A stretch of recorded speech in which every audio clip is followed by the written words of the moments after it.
Hoje eu quero falar sobre o favor do rei, quero falar sobre a providência, o mistério da providência. Quero usar o livro de Esther.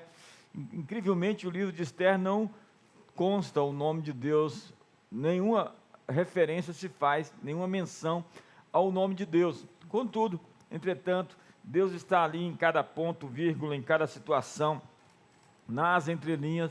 Deus está presente de maneira espantosa, é a providência.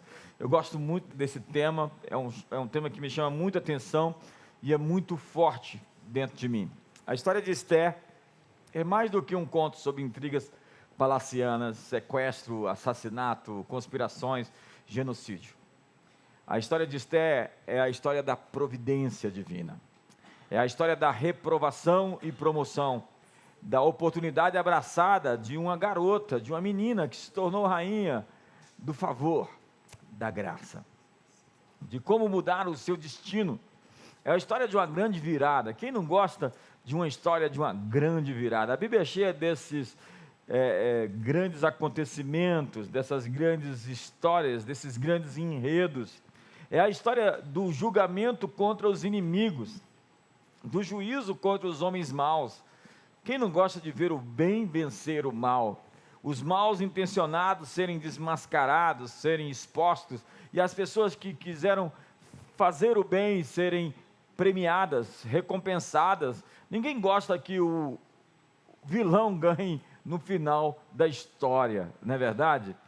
A história de Esther é o romance da camponesa com o rei, da menina do campo, da concubina que se torna princesa, que parece mais um conto de fadas. Esther é o livro da providência divina.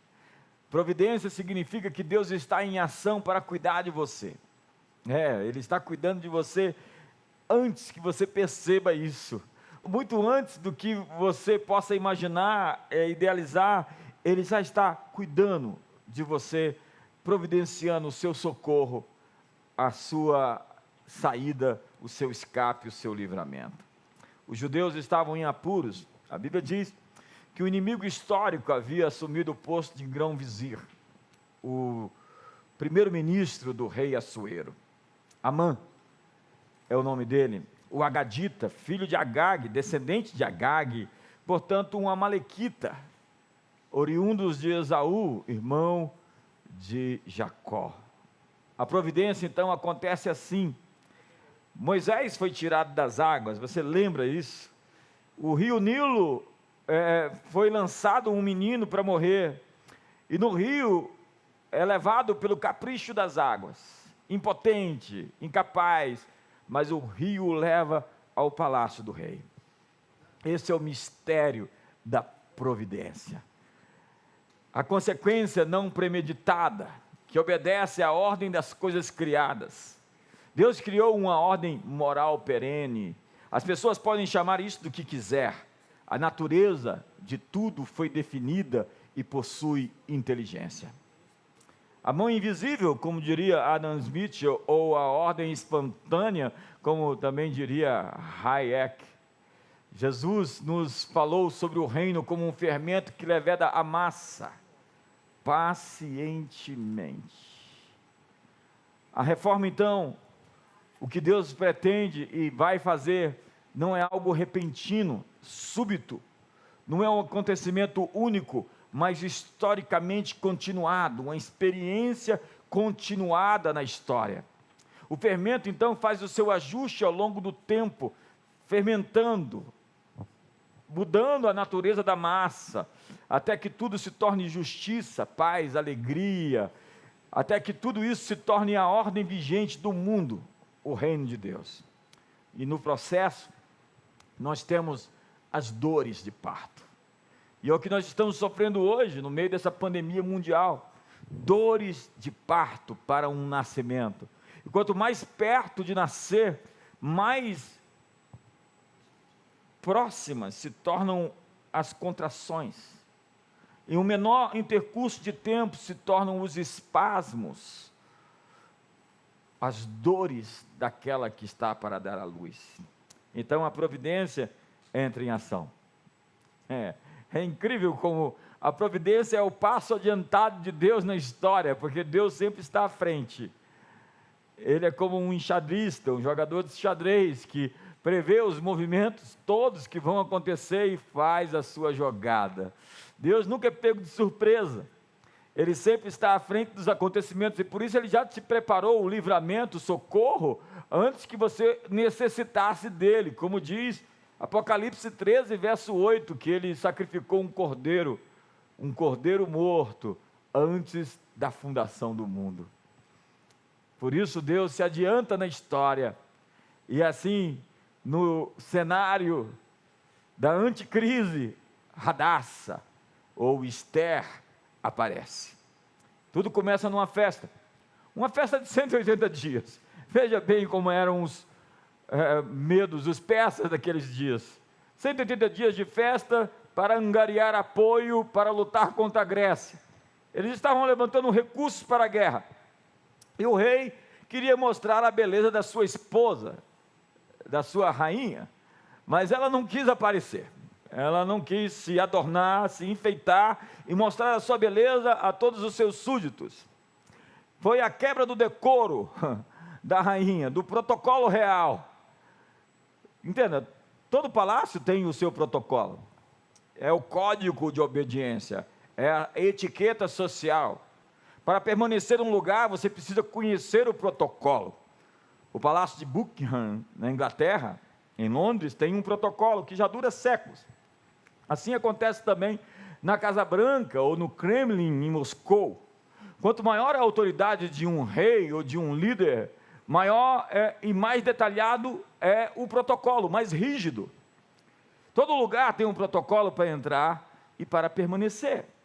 O protocolo da corte do rei Assuero visava garantir a sua segurança, a sua proteção, já que ele era o mais poderoso e temível monarca do seu tempo. O protocolo ajudava então a eliminar também reivindicações, petições e reclamações inapropriadas. Vasti, então, a rainha, passa a maior vergonha no rei. Simplesmente não aparece. Foi um vexame, uma desonra, uma afronta à sua posição como monarca do Império Persa. Xerxes I, ou Assuero, instruído por seus conselheiros, resolve depô-la da sua posição e colocar outra em seu lugar.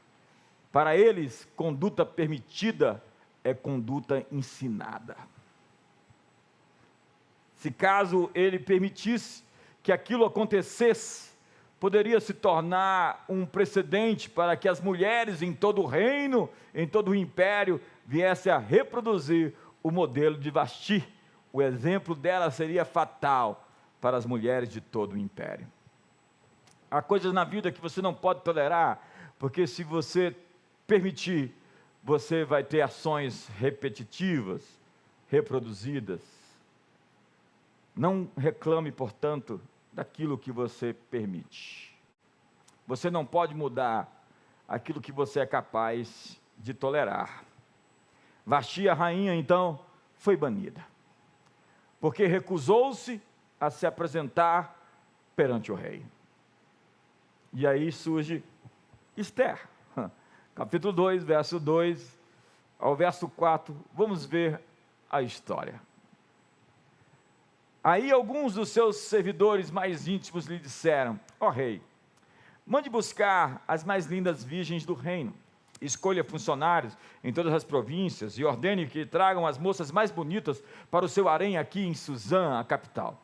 Hagai, o eunuco responsável pelo harém real, tomará conta delas e fará com que recebam um tratamento de beleza. E então, ó rei, que a moça que mais lhe agradar seja rainha no lugar de Vasti. O rei gostou da ideia e fez o que lhe sugeriram. Eram 1.459 candidatas de 127 províncias para ser rainha. Parecia mais um concurso público em Brasília. 1.500 candidatos para uma vaga.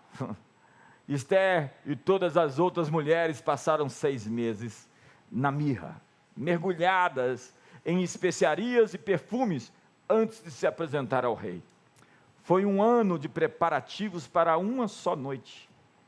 A mirra significa na Bíblia arrependimento e limpeza. É a amargura pelo pecado, é a limpeza pelo arrependimento. É quando você sente a dor de ter errado de maneira tão profunda que você nunca mais fará aquilo outra vez. É quando temos que eliminar todo o cheiro da carne da nossa vida.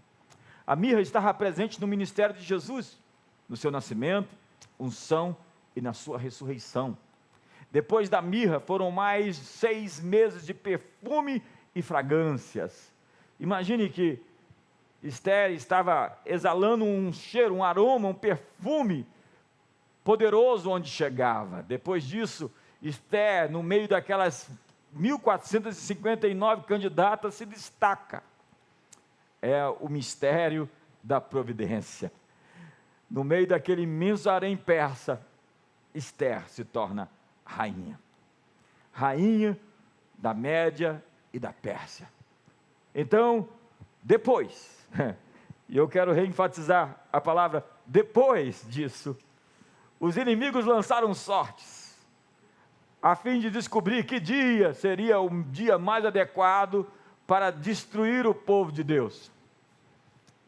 Depois os inimigos lançaram suas sortes, mas agora já existia uma rainha no trono. E aí vem o capítulo 3 do sorteio, onde diz no verso 7, no ano 12 do reinado de Xerxes, no primeiro mês, o mês de Nisã, Amã ordenou que tirassem a sorte, chamava-se isso de Purim, para decidir o dia e o mês em que os judeus seriam mortos. Foi sorteado o dia 13 do 12º mês, o mês de Adar. Amã foi e disse ao rei, eu vou repetir essa última frase, foi sorteado o dia 13 do 12º mês, o mês de Adar. Mais uma vez, a providência presente. Então Amã, o malandro, o esperto, o eugenista, o assassino, diz, por todas as províncias do reino, está espalhado um povo que segue leis diferentes das leis dos outros povos. E pior, ó rei, é que eles não obedecem às suas ordens. E por isso não convém que o Senhor tolere que eles continuem agindo assim. Se o Senhor quiser, assine um decreto ordenando que eles sejam mortos. E eu prometo depositar nos cofres reais 342 quilos de prata para pagar as despesas do governo. Amã estava vendendo os judeus para Assuero. O rei tirou o seu anel sinete, que havia para carimbar as suas ordens, e o deu a Amã, filho de Amedata e descendente de Agag, o inimigo dos judeus. E o rei lhe disse, fique com o seu dinheiro, Amã, e essa gente eu entrego nas tuas mãos, faça com eles o que quiser. No dia 13 do primeiro mês, Amã mandou chamar os secretários do palácio e ditou a ordem. Ele ordenou que fosse traduzida para todas as línguas faladas no reino, e que cada tradução seguisse a escrita usada em cada província. A ordem deveria ser enviada a todos os representantes do rei, aos governadores das províncias e aos chefes dos vários povos. Ela foi escrita em nome do rei, carimbada com seu anel sinete, e levada por mensageiros a todas as províncias do reino. A ordem era matar todos os judeus num só dia. Um holocausto. O dia 13 do 12º mês, o mês de Adar. Que todos os judeus fossem mortos, sem dó, nem piedade. Os moços e os velhos, as mulheres e as crianças. E a ordem mandava também que todos os bens dos judeus ficassem para o governo. Amã era o Hitler dos seus dias. E ele tentou o seu extermínio, a solução final. Mordecai fica sabendo e muito se angustia. E pede a Esther, a rainha, que interfira no destino do seu povo, que estava selado por um decreto real. E ele diz, se tu não intercederes, de outra sorte, socorro e livramento virá. Porque Deus vai salvar o seu povo de alguma forma. Mas seria muito bom que você pudesse interceder perante o rei com relação a esse decreto. Mas o rei não veio se encontrar com a rainha, e ela teria que procurá-lo, mas era proibido. Entrar na presença do rei sem uma permissão era uma quebra de protocolo. Lembre-se que por uma quebra de protocolo Vasti foi banida. Agora a rainha Esther teria que entrar na presença do rei sem permissão. Vasti havia sido banida porque não entrou na presença do rei quando ele a requeriu. E agora Esther deveria se posicionar. Ela teria que quebrar o protocolo real. Então, depois de 3 dias de jejum, ela foi se apresentar diante do rei. Eu quero desafiar você que me assiste hoje, a nessa semana, dedicar 3 dias em jejum ao Senhor. 3 dias, e depois se apresentar diante dele, para que o favor dele se manifeste na sua vida. Depois de 3 dias, ela foi até o rei. Entenda que influência flui de intimidade. Acesso nasce de relacionamento. Moisés, diz a Bíblia, intercedeu pelo povo e persuadiu Deus a usar misericórdia com o povo, e ele, pela sua intercessão, revogou uma sentença. O intercessor muda a história. Os céus esperam as ordens da terra, disse o Atmani. A verdade é que nós, intercessores, podemos nos colocar diante de situações e mudar aquilo que normalmente iria acontecer por uma outra história escrita pelo dedo de Deus.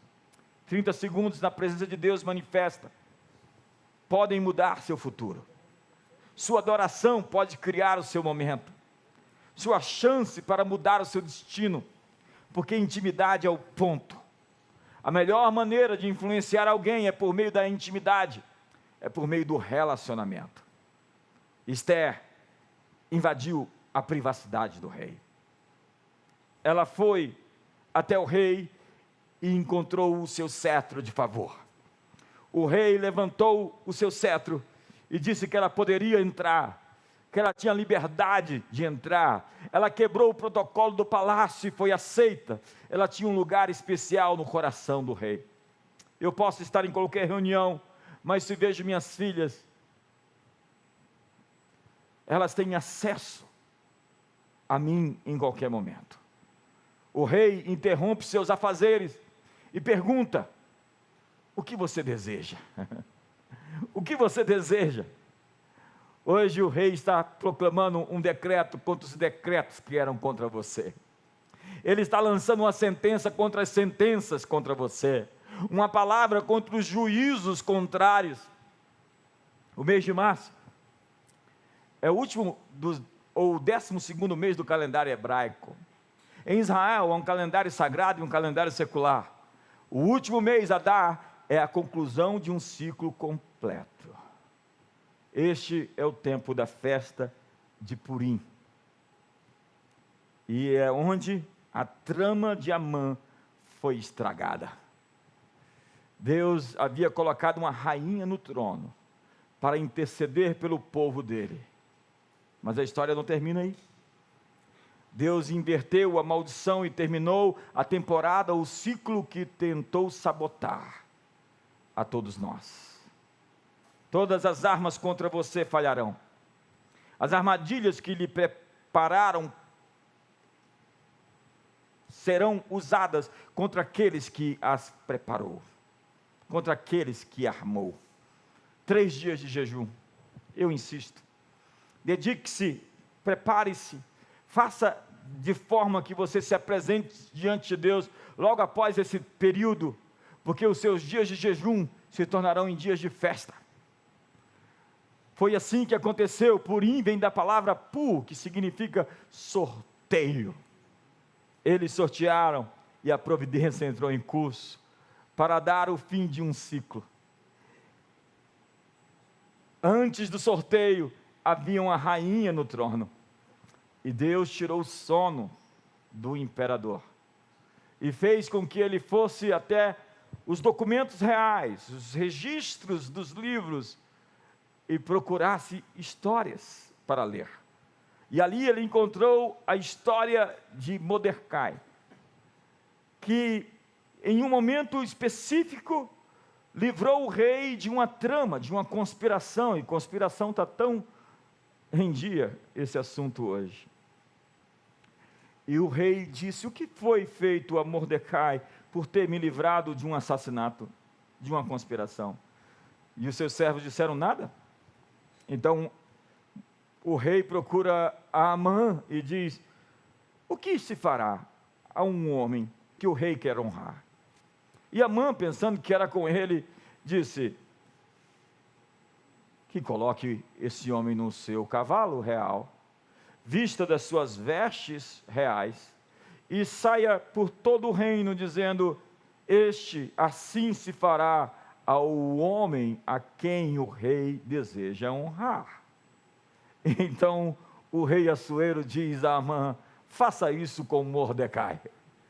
E Mordecai sai de anônimo para um alto posto, uma alta posição e um alto reconhecimento em todo o reino.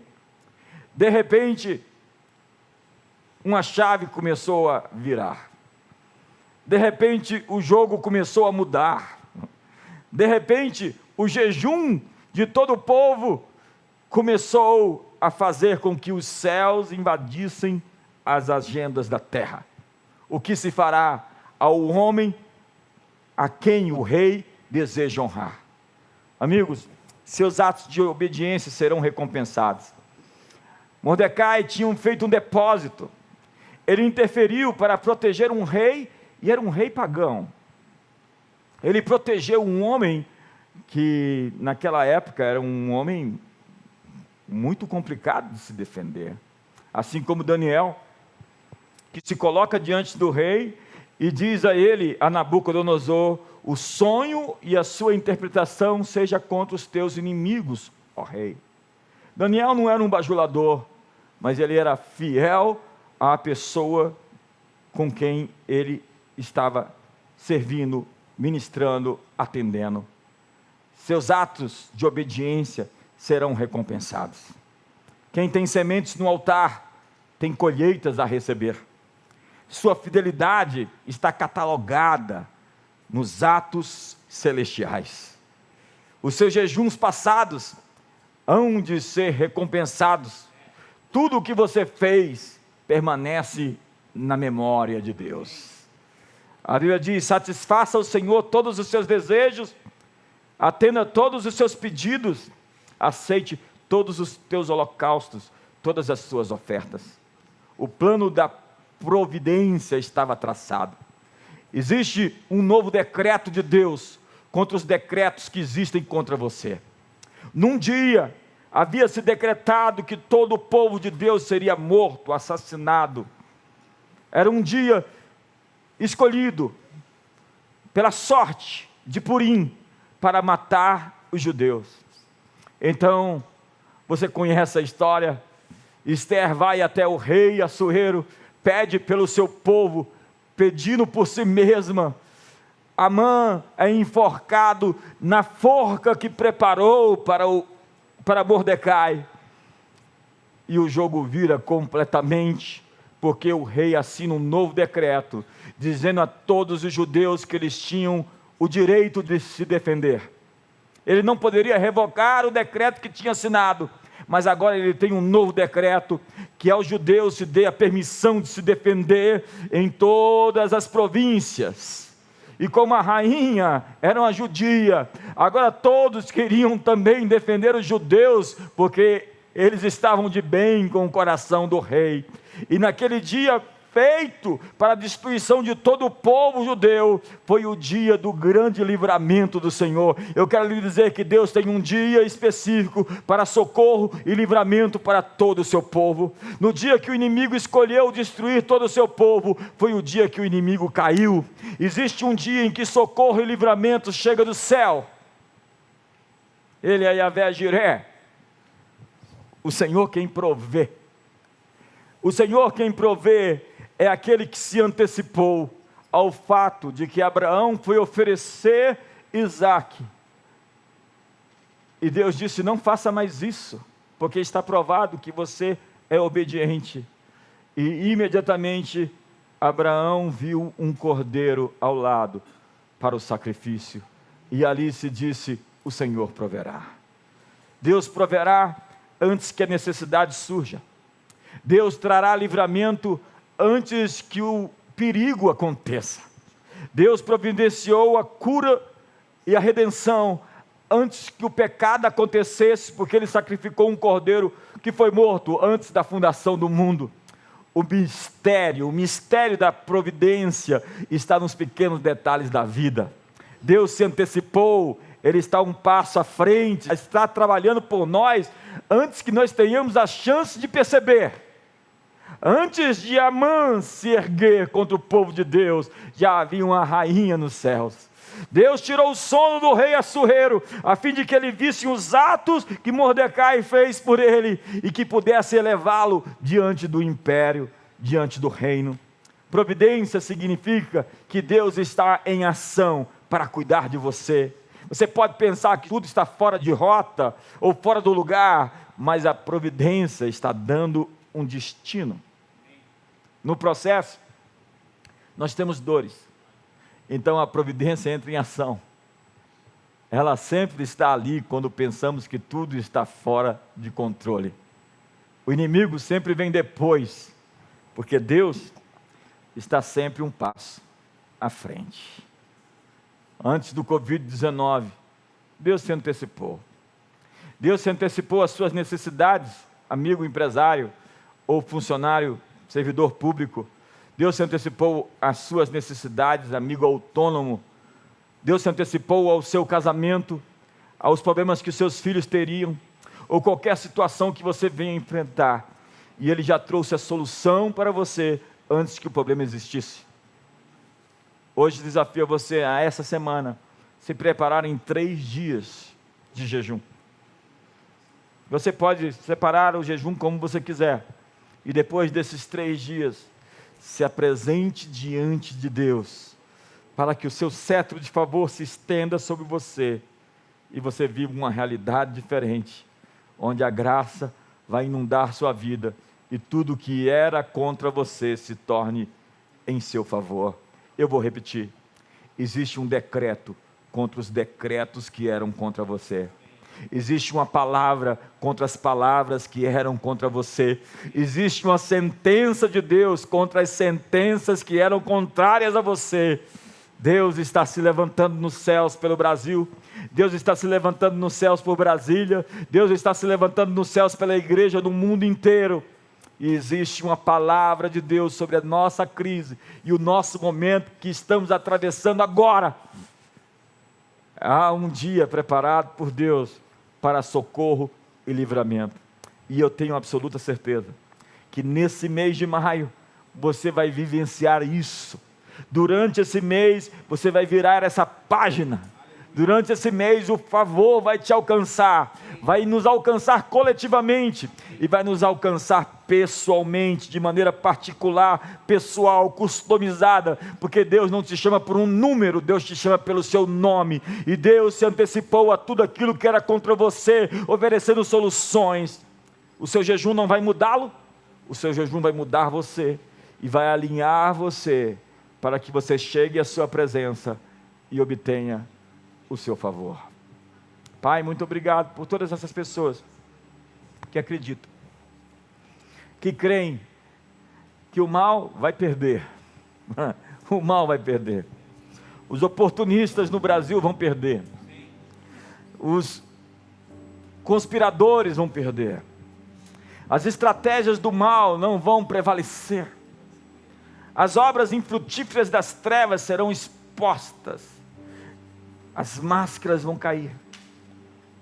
Expõe hoje os Amãs, Senhor. Expõe hoje os planos malignos. Expõe hoje, Senhor, as situações que estão encobertas, precisando de luz. Traz a verdade dos fatos, que ela de fato nos liberte. Que venha, Senhor, a providência. Manifesta na solução de crises. O Senhor sabia, Antes do Covid-19, o Senhor tinha conhecimento de eternidade a eternidade. Tu és Deus. O Senhor tem uma solução para cada família brasileira. O Senhor tem uma resposta para cada cidade, cada município, cada estado. O Senhor tem uma resposta para Brasília. O Senhor tem uma resposta para a comunidade das nações, para cada igreja que está sofrendo nesse momento, para cada pessoa, cada cidadão, cada homem, cada mulher, cada idoso, cada criança. O Senhor cuida de nós de maneira tão pessoal.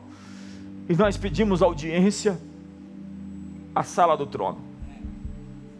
Nós chegamos e pedimos permissão, e nós quebramos todos os protocolos para nos achegar diante de Ti e expor o inimigo, Amã, que depõe contra o Teu povo, que decreta contra o Teu povo, que sentencia contra o Teu povo. Senhor, vê isso. Vê aqueles que são contra nós, que lutam contra o Teu povo, contra os Teus escolhidos. Dá uma resposta. Responde, Senhor. Responde à infâmia. Responde, Senhor, à crítica. Responde ao ódio. E nós estamos em Tuas mãos.